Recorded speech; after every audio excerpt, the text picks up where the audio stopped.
안녕하세요. 부동산의 혁신투자 부역도 카페 매니저 지잡스 황동인입니다. 제가 얼마 전에 예고를 해드렸죠. 제가 앞으로 국토 종합 계획이라든지 그 지역 행정개발 계획을 이제 분석을 해서 투자 유망한 지역을 선별하는 방법, 그거를 앞으로 이제 계속 설명드릴 텐데, 오늘은 그 첫 번째 시간으로 대한민국 국토기본법 최상위법이 이 국토종합계획에 대해서 제가 설명을 드리겠습니다. 이게 사실 이 국토종합계획이 제가 이제 제본을 띈 게 있어요. 제본을 띈 게 딱 이렇게. 그래서 한 200페이지가 좀 안 되는데, 이 국토종합계획이 수립된 지가 꽤 됐습니다. 2011년부터 이제 2020년까지 2020 이제 국토종합계획이 현재 이제 수립되어서 이렇게 누구나 이렇게 열람이 가능한데, 이거를 제가 이제 분석해 드리고 설명해 드릴 이유는 앞으로 2020 국토종합계획이 지금 현재 수립 중에 있고 2019년 내년 하반기 정도에 발표가 됩니다. 그래서 이거를 좀 아시고 나서 이 국토종합계획 2020 버전을 좀 알고 나서 그 다음에 나오는 제5차 국토종합계획을 좀 이제 공부를 하면 여기서 이제 추가되고 이제 수정돼서 나오는 지역 개발 계획이라든지 뭐 그런 걸 포인트를 집어서 투자를 할 수가 있거든요. 그래서 이거를 공부를 하시고 어떤 식으로 계획이 되어 있던 게 지금 현재 개발이 어떤 식으로 진행되고, 아니면 계획이 되어 있던 게 현재 진행이 안 되고 뭐 그런 것들을 좀 분석을 해서 복습하는 차원에서 이걸 좀 공부하실 필요성이 있습니다. 참고로 국토종합계획은 20년 단위를 수립을 하고 5년 단위로 해가지고 재검토를 하고 정비를 할 필요성이 있으면 그렇게 합니다. 참고하시고 그러면 이제 들어가 보겠습니다. 자, 먼저 이 국토계획의 이제 체계를 한번 알아보는 시간을 먼저 갖겠습니다.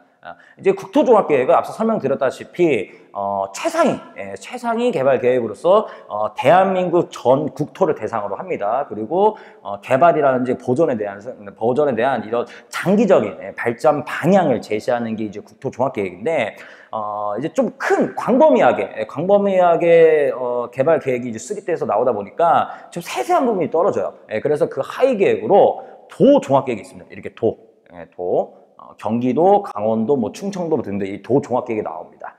그리고 바로 그 밑으로 시군 종합계획이 나오죠. 이거를 저희가 뭐라 그러냐면 도시기본계획이라고 합니다. 도시기본계획. 뭐 예를 들자면 평택시 도시기본계획, 뭐 과천시 도시기본계획, 파주시 도시기본계획 등등 제상위 계획을 토대로 해서 좀 더 이제 세세하게 세분화해서 수립되는 게 바로 이 시군 종합계획이죠. 그래서 이 하위 계획들은 항상 이 상위 계획, 특히 이 국토종합계획 색깔을 좀 바꿔보겠습니다. 색깔을 이 국토종합계획과 이제 조화를 이루어서 개발계획을 항상 수립을 해야 된다. 그렇게 보셔야 됩니다. 그래서 이거 국토종합계획을 일단은 아셔야 돼요. 아셔서 바로 이 국토종합계획이 수정이 되면 이 하위 계획들에 바로 영향을 미치거든요.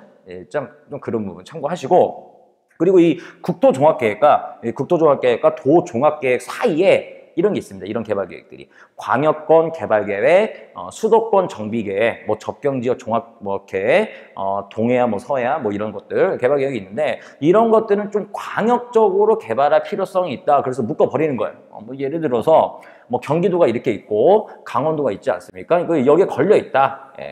그러면은 이런 것들이 이제 수립이 되는 거죠. 뭐 서해안을 개발한다. 서해안 개발계획이 있죠. 뭐 여러 도가 2개 이상의 시도가 이렇게 묶여서 개발 계획을 수립할 필요성이 있다. 그러면 이렇게 된 겁니다. 다시 정리를 해드리자면 최상위법의 국토종합계획이 있고, 그 바로 밑에 도종합계획, 그 바로 밑에 도시기본계획이라는 시군종합계획이 있고, 광역적으로 묶어서 개발 계획을 수립할 필요성이 있다. 그러면 이 국토종합계획과 도종합계획 사이에 이게 있는 겁니다. 이렇게 순서대로 이렇게 이제 보시면 돼요. 한마디로 이게 대장 이렇게 보시면 됩니다. 자, 이게 행동대장, 뭐 어쨌든 이런 체계로 수립되어 있다. 그렇게 이제 이해를 하시면 되고요. 자, 이렇게 절차가 있습니다. 절차가 딱 있는데 여기 절차에서 우리가 다 볼 필요는 없어요. 다 볼 필요는 없고 계획의 수립의 배경이라든지 뭐 이런 거 등등 뭐 시간 되시면 읽어보시는 것도 괜찮은데 여기서 가장 중요한 게 뭐냐? 가장 중요한 게 이 6대 추진 전략이 나오거든요. 6대를 6가지 추진 전략이 나옵니다. 그래서 이 전략별 추진 계획이 조금 더 이제 세세하게 나오는데 뭐 이게 지금 핵심이죠. 제1장, 제2장, 제3장, 4장, 5장, 6장까지. 근데 이것도 다 볼 필요는 없습니다. 우리가 부동산에 관련된 내용만 보면 되는데 하여튼 뭐 그런 부분만 제가 짚어 드릴 테니까 계속 보시고요. 자, 그러면 이제 가장 먼저 나오는 게 제1편 계획 수립의 배경이죠.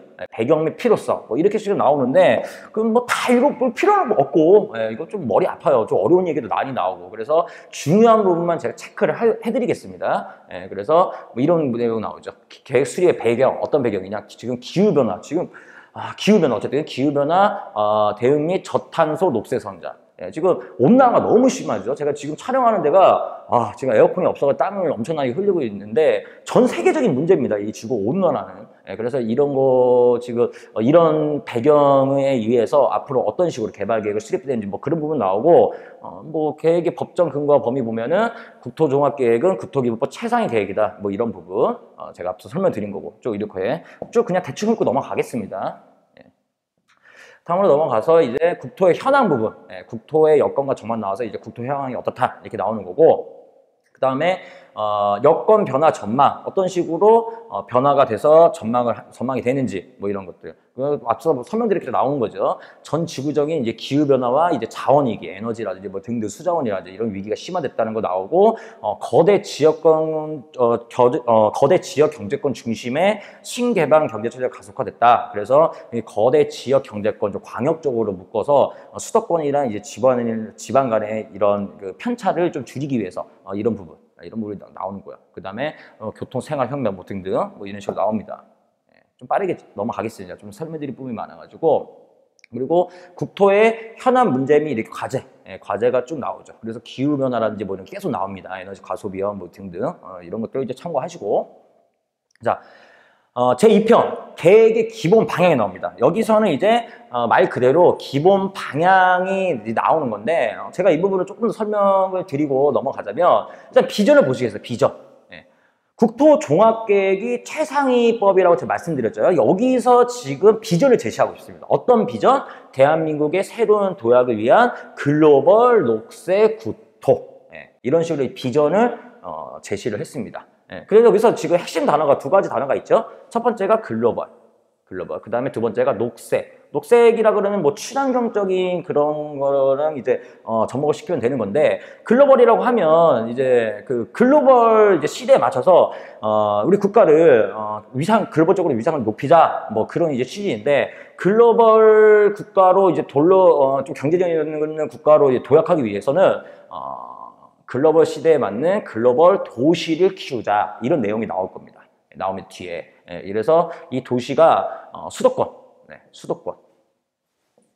수도권을 집중 육성하겠다 이런 내용이 이제 뒤에서 나오거든요.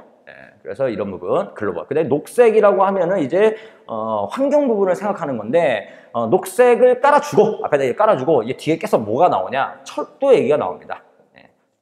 지금까지 우리나라가 도로 위주로 해가지고 자동차 중심이지 않습니까?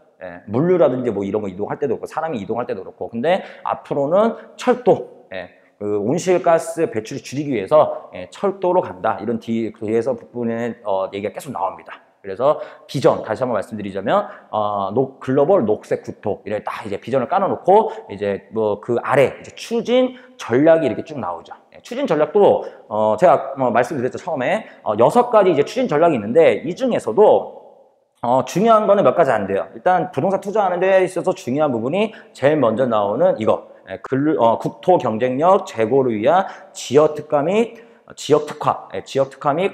광역적 협력 강화 이 부분. 그러니까 간단히 말씀드리자면 이 부분을 설명드릴게요. 간단히 말씀드리자면 지역 특화. 그러니까 지금 수도권에 너무 이제 경제라든지 그런 것들이 다 집중돼 있다 보니까 너무 이제 지방과의 편차가 심하지 않습니까? 그래서 지방 경제를 살리기 위해서 기업 도시라든지 혁신 도시라든지 뭐 세종시 뭐 이런 것들 이런 것들 얘기가 나오는 거예요. 그리고 광역적으로 이제 두 개의 뭐 시군 시도와 연계해서 시군 시도와 연계해서 개발 계획을 수립해야 된다. 뭐 그런 부분이고요. 그리고 자연 친화적이 안전한 국토공간 조성. 이거는 뭐 부동산 투자하는데 크게 신경을 안 쓰셔도 될 것 같고, 그다음에 쾌적하고 문화적인 도시 주거 환경 조성.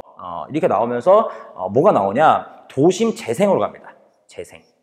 앞으로 신도시는 좀 이제 만들지 않고 노후화된 이제 주거 환경을 좀 개선하겠다. 그래서 도심 재생 얘기가 나오고요. 그 다음에 녹색 교통, 뭐 국토정보 통합 네트워크 구축, 이게 제일 중요하죠. 녹색 교통. 그래서 뒤에서 이제 철도를 어떻게 하는 식으로 확충하고 뭐 등등 뭐 그런 내용이 나오는 겁니다. 그래서 이게 가장 중요한 포인트가 되겠고, 5편 세계로 열린 신성장 해양 국토 기반 구축. 이것도 뭐 부동산이랑은 그렇게 관련 없는 내용이니까 패스하셔도 되고, 그 다음에 초국경적 국토 경영 기반 구축. 이거는 뭐 사실 지금까지 뭐 그렇게 관심 있게 보지를 않았었는데 지금부터는 좀 중요하게 됐어요. 왜냐? 여기에 이제 남북 접경 지역, 접견적을 어떻게 개발해야 될 것인지 그런 부분이 나오는 거거든요. 그래서 하나, 둘, 셋, 네 가지 정도만 좀 보시고 이제 부동산 투자 유망 지역을 찾아내는 게 그게 포인트인 것 같습니다. 그래서 이 정도 여기 보시고, 뒤에는 좀 국토공간 형성 방향이 좀 이렇게 좀 나옵니다. 이렇게 나옵니다. 그래서 여기 보시게 되면 5+2 광역 경제권이 이제 뭐 딱 정해져 있거든요. 그래서 수도권, 충청권, 호남권, 대경권, 동남권, 이게 5하고 이제 특별 광역 경제권으로 강원권이랑 제주권 이렇게 있습니다. 뭐 이렇게. 그리고 서해안, 동해안, 남해안 이렇게 개발 계획이 있고, 접경지역 종합 개발 계획도 이렇게 수립되어 있습니다. 좀 이런 부분. 그래서 국토 공간을 이런 식으로 구분해 놨다. 이런 부분 이제 참고하시면 될 것 같고요. 자, 이제 계획의 기본 방향 쭉 이어서 이제 6대 추진 전략이 나옵니다. 여기서도 뭐 세세하게 나온 건 아니고, 좀 종합적으로 좀 어떤 식으로 방향을 설정해야 되냐, 뭐 그런 부분이 나오죠. 그래서 이 부분도 간단히 제가 짚고 넘어가면, 자, 보시면 6대 추진 전략이 이렇게 있어요. 제가 정리해 놓은 게 딱 있거든요. 이게 지금 이 책 내용을 제가 그대로 여기다가 적은 겁니다. 이 타이핑을 한 건데 좀 중요한 부분만 좀 발췌를 한 거거든요. 그래서 여기 나오는 부분이 3차원 지역 발전 전략이, 3차원 지역 발전 전략은 좀 광역으로 간다는 얘기예요. 그러니까 정리를 해드리자면 시군 개발 계획이 있죠. 시군이 조금 이제 크게 가서 이제 두 개의 시나 군으로 묶어서 개발 계획을 수립을 하는 겁니다. 근데 여기서 더 나아가서 두 개 이상의 시도 좀 묶어서 3차원적으로 지역 발전 전략을 수립해야 된다, 이런 부분이 나오고요. 앞서 설명드렸다시피 5+2 광역 경제권을 구분해 놔가지고 각각의 개발 계획이 지금 세워져 있습니다. 좀 이런 부분. 그래서 아까 설명드렸다시피 1편에서는 좀 지역 특화해서 기업 도시라든지 혁신 도시라든지 이제 지방 경제라든지 산업을 어떤 식으로 육성을 해야 되는지 그런 부분이 나왔고, 광역적으로 묶어서 개발을 할 필요성이 있다, 그런 부분을 이제 설명을 한 거고요. 그 다음에 두 번째, 자연 친화적이고 안전한 국토공간 조성. 뭐 이런 부분이 부동산 투자에 있어서는 큰 뭐 중요한 부분은 아닌데, 딱 이게 있는 이유가 예전에 이제 4대강 하려고, 4대강 MB 정권 때 4대강 하려고 이렇게 개발 계획이 수립되어 있다는 거, 이 부분 참고만 하시고 넘어가고, 세 번째, 이게 또 중요하죠. 여기서 쾌적하고 문화적인 도시 주거 환경을 조성한다. 여기에서 이제 한국형 압축 도시, 컴팩트 시티라고 하거든요. 이게 뭐 나와 있어요. 이게 뭐냐, 컴팩트 시티가 좀 건폐율이랑 용적률을 좀 상향시켜줘서, 이거를 다 상향시켜줘가지고 고밀도로 개발을 한다는 거예요. 개발을 한다는 건데, 어디 위주로? 뒷부분에 나옵니다. 역세권 위주로. 그래서 가장 중요한 게 역세권 위주로 이 컴팩트 시티를 조성하겠다. 그래서 앞으로 투자할 때는 역세권 위주로만 하시면 됩니다. 앞으로 투자하실 때는 역세권, 뭐 지금까지도 역세권이 이제 투자가 가장 확실했죠. 근데 앞으로도 마찬가지. 앞으로도 역세권 위주로 한다, 이렇게 보시면 되고, 또 여기서 보시면 이제 도심 재생 얘기가 나오죠. 도시내세. 그래서 특히 서울권이라든지 뭐 그런데 이제 노후화된 주거환경 지역을 좀 주거환경 지역에서 개발 호재가 있는 데를 좀 관심 있게 볼 필요성이 있다. 지금 정권의 부동산 정책과도 딱 맞아 떨어지는 얘기거든요. 그래서 도시재생 얘기가 나오고 또 이런 부분 그냥 참고하시고, 뒷부분에 제가 점점 이제 자세하게 상세하게 설명드릴 겁니다. 이 정도만 하고 넘어가고요.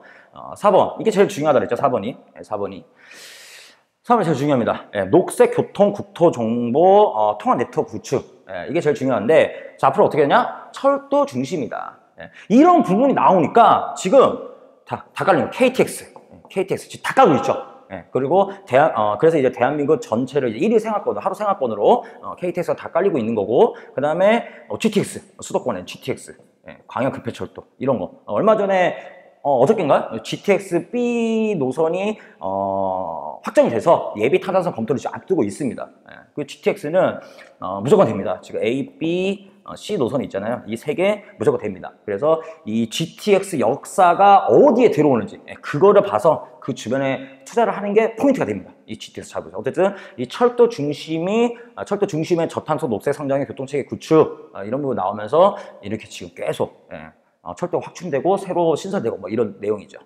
좀 보시면 되겠고, 여기도 나오죠. 다 있는 내용입니다. 탄소 배출을 줄이고 에너지를 절약하는 친환경 교통 정책이 바로 철도 중심이죠. 이런 것들. 그래서 4번이 가장 중요하겠죠. 부동산 투자하는 데 이어서. 이런 철도 참고하시면 되고, 5번 세계로 열린 신성장 해양 국토 기반 구축. 이 부분은 저희들이 이제 부동산 투자하는 데서 큰 중요한 게 부분이 아니니까 읽어만 보시고 넘어가겠습니다. 그리고 6번 초국경적 국토 경영 기반 구축. 사실 이것도 지금까지 뭐 작년까지 MB 정권부터 박근혜 정권까지 해가지고 남북 관계가 아주 안 좋아졌죠. 아주 안 좋아져서 이 부분은 그냥 패스하고 지나갔었는데, 지금 정권이 바뀌면서 아주 급속도로 남북 간의 관계가 이제 개선이 되고 있습니다.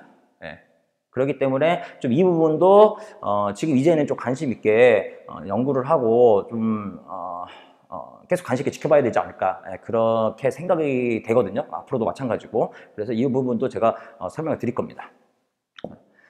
일단 여기까지 마무리하고요. 이제 뒤편에는 이제 조금 이제 제 3편에는 전략별 추진계, 앞에서 설명드렸던 이 6대 추진 전략이 조금 더 이제 세분화돼서 나오거든요. 그래서 각 이제 추진 전략을 제가 조금 더 세분하게, 좀 더 정밀하게 제가 설명을 드리겠습니다. 일단 이 정도에서 오늘은 마무리하겠습니다. 감사합니다.